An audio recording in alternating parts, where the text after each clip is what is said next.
você escreveu um artigo, estão mudando o sistema de governo sem plebiscito. Sem plebiscito. Nos últimos tempos, o Congresso está cada vez mais poderoso e agora avança contra o STF.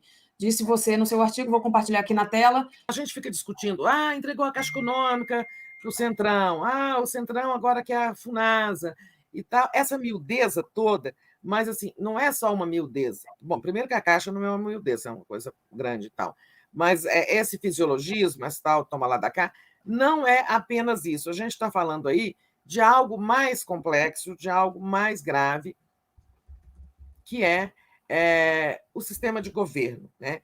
Na Constituinte, o Brasil, foi feita a opção, a Constituinte estava muito dividida entre parlamentaristas e presidencialistas. Eu até nem falo nisso no artigo, porque senão as coisas os textos ficam muito grandes. Mas o presidencialismo ganhou na Constituinte, mas ganhou por pouco. Então, fizeram um acordo lá com os parlamentaristas, o seguinte, daqui a 5 anos nós vamos fazer um plebiscito, o povo vai falar.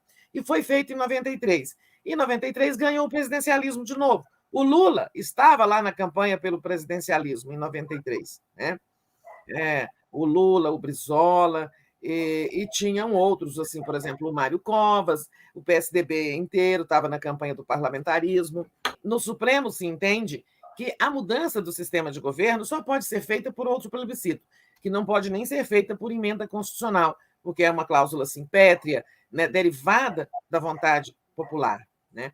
E o que é que eu estou dizendo? Que sem consulta e mesmo sem emenda constitucional, nós estamos marchando para um sistema de governo que tenha lá que nome for, semipresidencialismo, semiparlamentarismo, porque é isso que está havendo. O Congresso cada vez mais poderoso, tomando poderes do Executivo, né, do presidente da República, ou seja, enfraquecendo o presidencialismo. Né?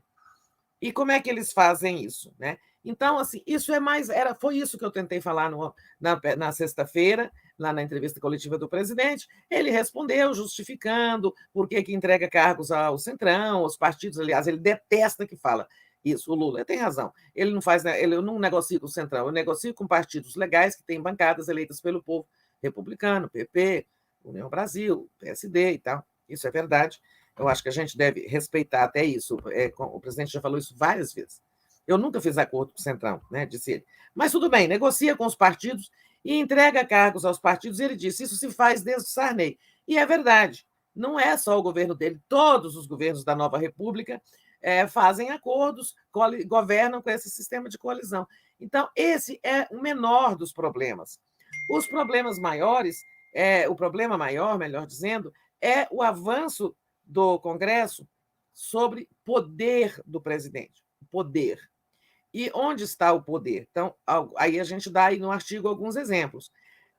Quem é o maior poder nesse mundo, né? No Estado?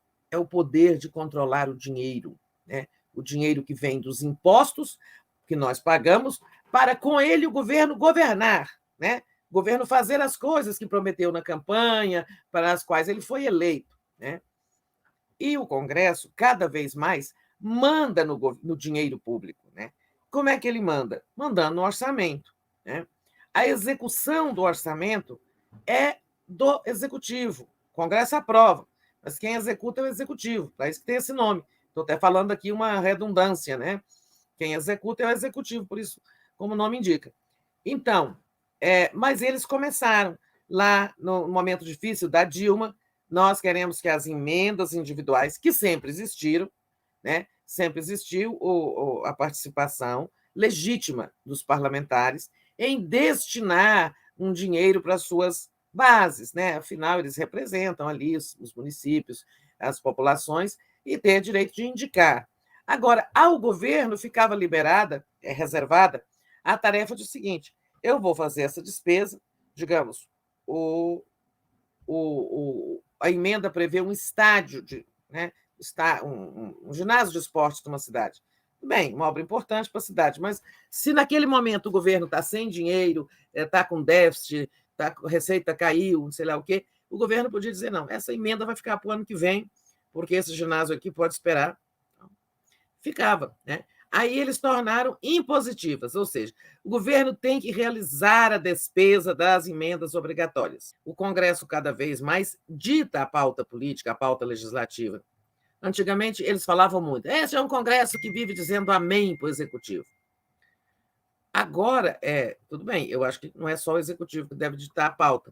O Congresso pode ter iniciativas boas, né?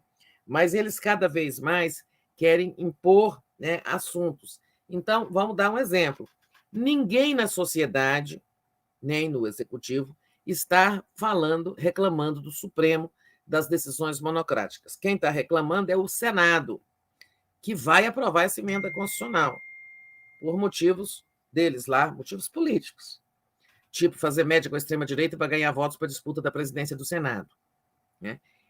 Mas ninguém estava... o marco temporal das terras indígenas, pauta do Congresso, não foi o governo, porque precisam atender lá o agronegócio. Pautas de costumes, acabar com o casamento homoafetivo e acabar com o pouco que já existe de direito ao aborto, pautas do Congresso.